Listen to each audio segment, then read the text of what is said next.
Welcome back, or welcome if you're just joining us. This is the France 24 debate. Before we say hello again to our panel, let's say hello to Nicholas Rushworth. It's our Media Watch segment.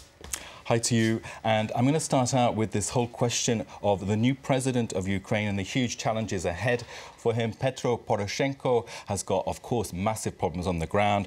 But if we look at the piece here in the Star, the Canadian paper, we can see the fact that what is important for them is that he has no effective political party to actually steer him through the troubles ahead.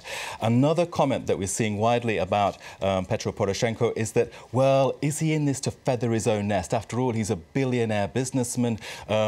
Is he going to shelve those businesses? That's the perspective on this website here. The Voice of Russia, they're reporting, yes, he will sell them all. Of course, he'll no longer be the Willy Wonka of Eastern Europe, will he? He'll be the chocolate empire, the Rosen empire will go. But there's a little kind of downside to this, which is that the OSC, they're pressuring him, saying, you must let go of your Channel 5 TV station. He said, well, no, I want to keep one thing, and it's my TV station, because that's the way of protecting freedom of information. Of course... The president saying... Yes, okay. The new president. Here's a look at his station there. You can see Channel 5 in the Ukraine. He says that, well, we've got an ad for some Bavarian beer there. So that station, he says, is really critical to freedom of information and press freedom in Ukraine. And you've seen some broader analysis on all this, Nicholas. Well, let's have a look at this piece I saw in a German English language website about foreign policy issues. And I was really struck by this. Why Putin fears Ukraine. Of course, we never hear of Vladimir Putin being scared of anything, really. But the argument there in that piece is that, that this election of this new leader is really perhaps a new politician, a new politics coming forward. The Russians will be watching that it's not top-down all the time, that somehow it would be coming from the bottom. Of course, this is a billionaire. That would be hard to believe. But let me just go to this piece again, looking at that whole question of this chocolate king. Can he really be the person who can get Putin on track as far as the Ukrainians are concerned and solve some of these massively hideous and complex issues that we're seeing around this region? All right, many thanks for that, Nicholas Rushworth. I want to say hello again to our panel joining us here in the debate. Let's say hello again to Anna Garmash, a Euromaidan activist. Also with us, feminine activist Ina Shevchenko. Reporter Catherine Field joins us. Joining us from Kiev, we're with Volodymyr Ishenko of the Center for Society Research, and we're with Armin Georgian, France 24, Armin Georgian. Armin, Petro Poroshenko, 48 years old, but he's been around quite a while. And when you read his biography, he hasn't just been a businessman, he's also been a politician, and he's changed his stripes a few times. Oh, yes, and this is something people are very lucid about. As I was telling you a couple of days ago, Francois, there was a tactical vote in this election. That was very obvious from to here in Kiev. They were not very enamored of Petro Poroshenko. They simply wanted to give this election a lot of legitimacy so that there wouldn't be a second round, another 3 weeks of limbo before a second round. But it's really, he was seen as the least of a bad bunch, or at least the least of an uninspiring bunch. And of course, they know very well that he was with the Yanukovych camp. In fact, he's a founding member of the Party of Regions. He then went over to the Orange Revolution in 2004, but then once again joined Yanukovych in 2010. And then he joined Euromaidan a few months ago. So that makes, what, four, I think, if I've counted correctly, four flip-flops over the last 14 years. And of course, in all of that, he didn't really serve for a very long time in either camp. So he didn't really nail his colors to any mast for long enough in order to be seen as exclusively part of the Orange Revolution or exclusively as somebody close to Yanukovych. And I think that was, whether that was deliberate or not, actually was quite a smart way of managing his political career. So he is this chameleon.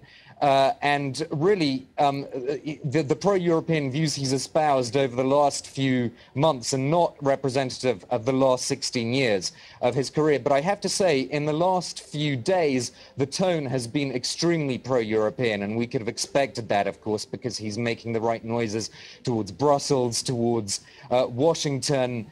But I get the sense that at the moment he's playing the European, the Western card very strongly because, and I've also got a sense of this from talking to people here over the last few days, in order to later be able to make concessions to Vladimir Putin from having started from this very strong sort of image which he's trying to project right now, because we all know that there will have to be concessions. The Russians are demanding that Kiev pay back its very large gas debts, and that does mean that there will have to be concessions, but it's easier in a sense to climb down when you talk to the Russians in a few weeks from now, as we assume is going to happen, than to climb up to that, starting from a somewhat moderate or not very powerful sounding position. All right, so, and he's already hinted at talks in June. His rivals have conceded. We can show you the numbers for Sunday's election. A first-round win for Petro Poroshenko. And by the way, we should all tell you that Yulia Tymoshenko far behind in second place. And the far right, the Svoboda Party, the right sector parties that have been talking about so much these past months, well, they don't even register. They're both around 1% of the vote. Anna Garmash, let me ask you a question about Poroshenko.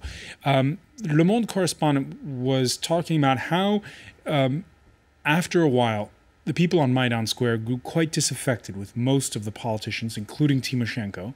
Yes, of course. But Poroshenko managed to slip between the raindrops, as the expression goes in France. Why is that? Not really, actually. Nobody did. Even Poroshenko. He got 54% of the vote, though. Yes, but people are very lucid. It was mentioned before. People really know who they're voting for and why. They're not, raising out their hopes and really hoping that this person was going to change everything. And they're not actually hoping that he's, they know he's not perfect.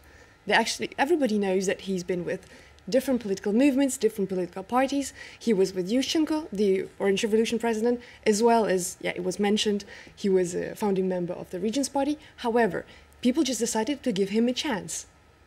Nobody thinks that he's going to be absolutely perfect. That's very clear. So it's an indiscreet question. I won't ask you who voted for, but did you hold your nose when you cast your ballot? I'm skeptical towards everyone. Okay. I actually counted ballots on the Paris polling station. At the Paris polling station. Yes, I did. Ina Shevchenko, how did the polling go here, by the way? It was pretty much in line with the Ukrainian results. With the national results. Poroshenko got even more. He got 60% as opposed to 55%. All right, there's the local tally from Paris. Ina Shevchenko, your thoughts on the result of Sunday's election? Well, I think that it's something that everyone definitely expected. We knew that Poroshenko will win, and not because people were choosing Poroshenko as a personality, as a politician. It's because he was less evil than all other candidates, I do believe. And this was the reason. And people made, at the end, a smart choice because, well, there was no one else. And this is the problem of Ukraine. I think we were talking about it already in previous times, that for 24 years, same politicians. Even Poroshenko, he was there for 14 years. We know him. He was a minister, and we just talked about his career as a politician. But I do believe that the fact that he jumped from different parties is not something that's disturbing me politically, because I don't know, Churchill, he was also changing 3 times, or it's not really a very dangerous thing to talk about him as a president who is today is a president of Ukraine. But what is disturbing me more, and what is already disappointing me, is that, for example, he does such mistakes, like he prefers to keep one of the main Ukrainian TV channels as his own business, and he still wants to control it. He also did recently, yesterday, a speech where, I don't know why, but he mentioned that Lukashenko one of the last dictators of Europe, is one of the best, one of the good friends of him. That was also a little bit disturbing for all of us. And what I definitely can say that he knows that people are expecting him to be strong right now. And he tries. But we definitely can see that he will not be that strong president who will immediately find the solutions and who will really, you know, I think that we will definitely need a few more revolutions. A few more revolutions. Yes, I do believe so. All right. Catherine Field, the Ukrainian president, you heard Armin Georgian say that there's also a bit of getting ready for some jockeying for position ahead of some tough bargaining ahead with Moscow. Is he playing his cards right? It's a really tough one for him because Moscow's inflated the gas bill for Ukraine. They've made it enormously high, put it up by more than 40%, and they say they want that paid now. Ukraine's going to have to use a lot of the money it's been given by the international lenders. It's going to have to hand that over to Moscow at a time when the Ukrainian economy really needs a lot of help. So that bargaining is going to be very, very difficult. We've also got at the same time, don't forget, still going through the EU, you've got these tripartite talks. You've got an EU representative talking with Moscow, talking with Ukraine about what to do about the gas. These are high stakes, and if he goes into office, or his first couple of months in office, he's hindered because he's got these huge bills to pay Russia just to keep the gas flowing into the country. That's not going to bring stability to an already volatile country. All right, reactions coming in. One on Twitter from Derek, who says, firstly, Mr. Chocolate, Poroshenko, has to form his government so we would know who is responsible for what. Well, I think in point of fact, under the current constitution, correct me if I'm wrong, Volodymyr Yushchenko, that the president can only name the foreign and defense ministers. But Poroshenko saying he's going to, for the time being, keep on the caretaker prime minister. Do you think so far he's playing his cards right? No, yeah, according to the new constitution, the parliament actually has more leverage on the government, and then the question of the change in the prime minister, that's actually the question about the parliamentary coalition. It's not just the decision of Poroshenko.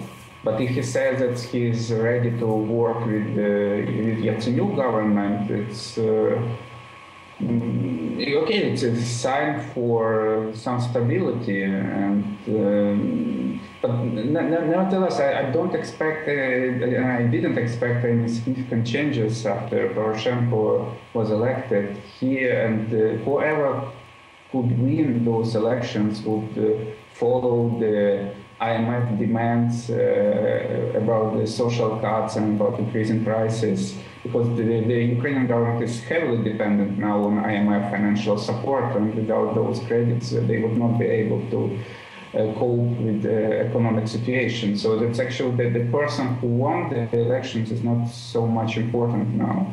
All right, Poroshenko's to-do list, as we've been saying, a long one, and he's made sure it includes getting Crimea back from Russia.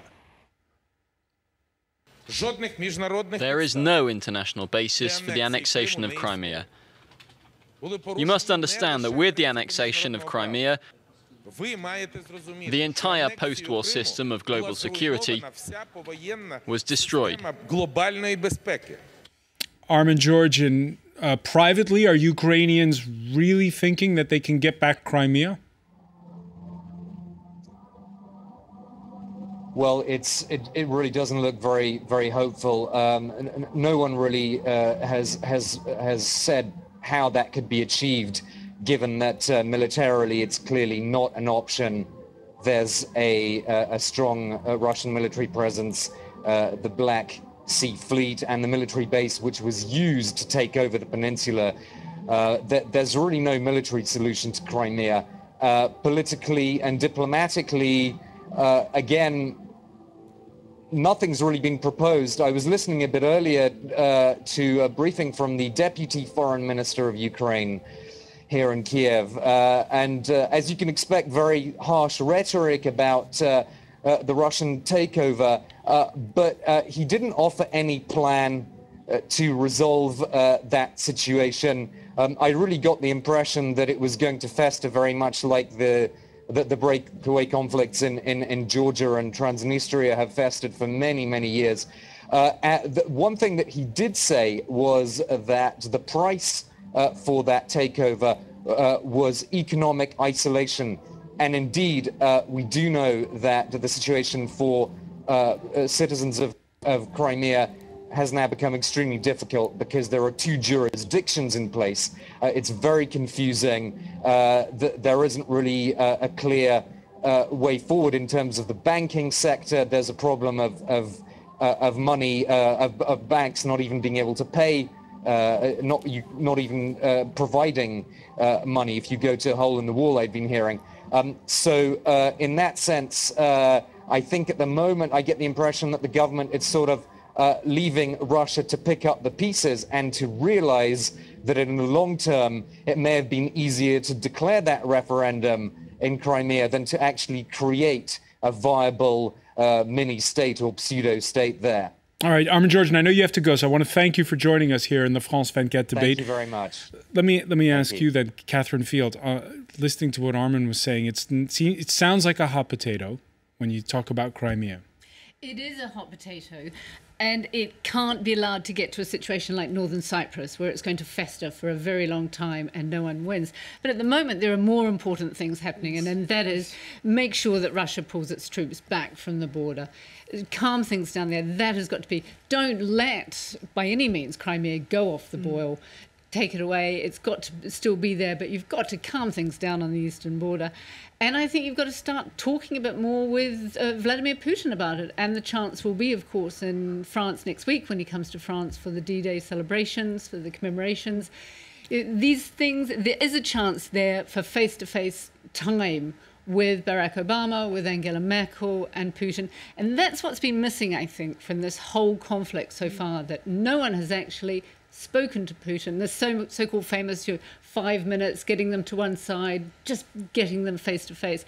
So I think you've got to calm down Russia, get them away from the border, and once that happens, still say, but Crimea is not a done deal. All right, some viewers don't agree with you. One, Janice, saying, time for Russia to come and save its supporters from the Kiev slaughter. Looking at the long run, we talked about Crimea, but I guess we can talk about eastern Ukraine. Are we headed for a situation where when we talk about a more federal state, which is what Moscow wants, where it's going to be like Georgia has South Ossetia, like Moldova has Transnistria, that Ukraine will now have Donbass? Maybe. We don't really know. The thing is that Poroshenko has been quite smart so far, that he was trying to talk and he's trying to actually offer something to the people in those regions. I'm not saying the separatists, they're really armed people. I'm saying just the general population who is right now really unhappy. He's trying to offer them something. He's trying to offer them protection of Russian language. He's trying to offer them federalization, not this. However, decentralization, clearly. He's trying to offer them the fact that they elect their own government, their own governors, and basically all the important sort of positions in those regions must be occupied by locally elected people. And this is really important for them. In this particular situation, to me, the most important thing right now is to establish a real, not a fake sort of dialogue, but a real dialogue with the population, the real population. In this case, they will be able to isolate the heavily armed people and to actually have a sort of united, more united country in terms of opinions, as opposed to, just... All right, so that's the question. Volodymyr Ishchenko, who do you get around the table for negotiations? Who should Petro Poroshenko be talking to first? You mean about the eastern Ukraine or Crimea? Yes, eastern Ukraine. Eastern Ukraine. Yatsenyuk and the new government, they were trying to have these round tables in the recent weeks, round tables of so-called national unity, where they were talking with the party of regions, the former ruling party members, with the former presidents, Kuchma, Kravchuk, But those roundtables were actually kind of like a show, basically. That's they were talking with the people who didn't actually have any control over the rebellious. So who does? Who has control? And yeah, and if we need to have real negotiations, these negotiations have to be between the fighting parties, between the parties which actually are struggling with each other. So at some point, Poroshenko have to negotiate with those. At least with some of the leaders of the separatist movement. It would be better to find some moderate win in this movement and try to split it and to find the people who are actually able to recognize Kyiv government and would probably need more powers and more autonomy of Donbass, but they're not so much ready to separate from Ukraine. And the biggest problem is to find these moderate wins, both among Kyiv government and among separatist movement, because the Kyiv government now is also unified in this position not to negotiate with the terrorists. And part of the problem is also Kyiv government as well. Shevchenko, you agree? Well, about negotiating, about sitting around negotiating the table, with armed separatists. You know, I definitely think that we somehow, talking about separatists, we just made them so... We just forget about a very important person who is leading all of them, is Putin. And there was a proposition that Poroshenko definitely, the first thing what he has to do is to talk with Putin. But today there was information coming from administration of Putin, spelled by Lavrov, who said that Poroshenko will not be welcomed in Kremlin. They don't want to talk to him. They already said it today.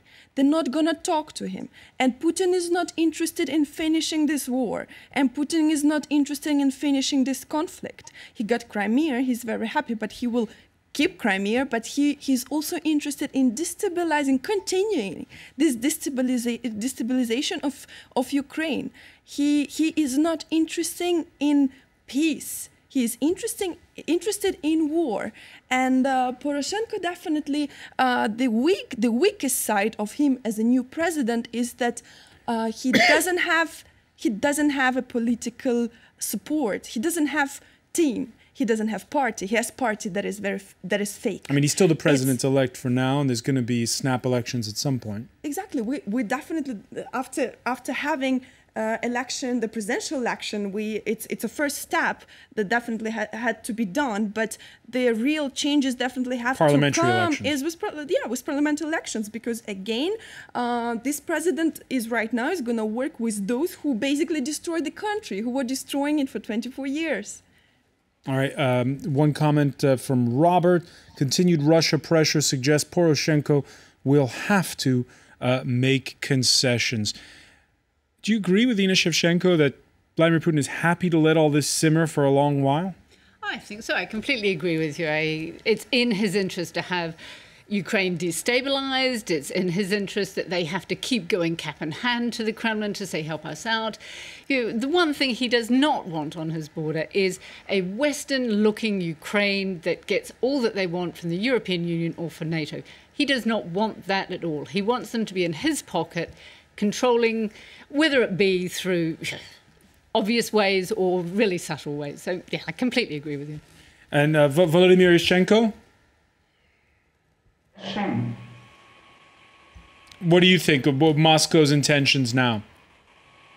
Putin actually has no intent to take eastern Ukraine, and he doesn't need this quite poor and the regions which need a lot of investment. And I actually do not think that Putin is actually the person to negotiate about eastern Ukraine, and for this he needs to actually have actual control. And we cannot say that the Russians send some regular regiments to Ukraine and we see more Russian volunteers. So that's... All right, and as we can see in those images, Vladimir Putin riding high after his nation's victory at the World Ice Hockey Championships. Another victory for Russia there. I want to thank you, Volodymyr Ishchenko, for joining us from Kiev. I want to thank our panel, Ina Shevchenko, Anna Garmash, and Catherine Field. Thank you for being with us here in the France 24 debate.